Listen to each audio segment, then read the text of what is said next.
Well, our top story, Greenville Police Chief Ken Miller placed on administrative leave just days after the findings of a SLED investigation were released.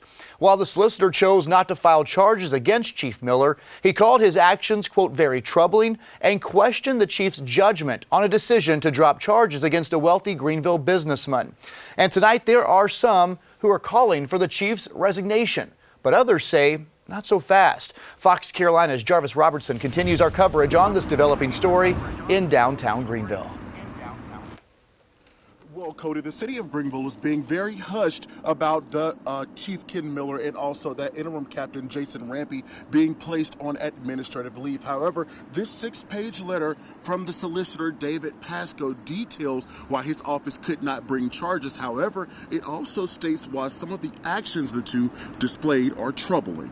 One of Greenville's top cops is on leave after an investigation into serious accusations. According to the First Circuit solicitor David Pasco, Police Chief Ken Miller showed questionable judgment in the handling of an arrest of a successful Greenville businessman. Now, SLED launched an investigation after Miller and interim captain Jason Rampy were accused of working to have a public intoxication charge dropped against the businessman, who was a donor to the Greenville Police Foundation for political reasons. Now, in the solicitor's letter, he determined there isn't strong evidence Miller and Rampy had corrupt intent, but called their actions, quote, very troubling. I spoke with one community organizer who says city council should ask for Miller's resignation.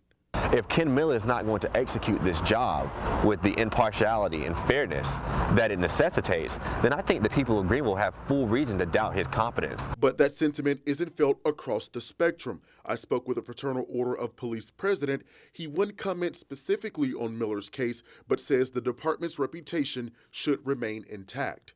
Whatever is going on with the chief of police there, that should have no impact on any of the officers or anybody else. They will still maintain the integrity of the organization. But Elrod feels Miller should always display proper ethics in his decision-making with the force. Integrity and leadership is everything, especially in law enforcement. Timms didn't necessarily agree with Miller's pushing for the charge to be dropped for the businessman, but says leniency is a part of good community policing. We give grace repeatedly to the public for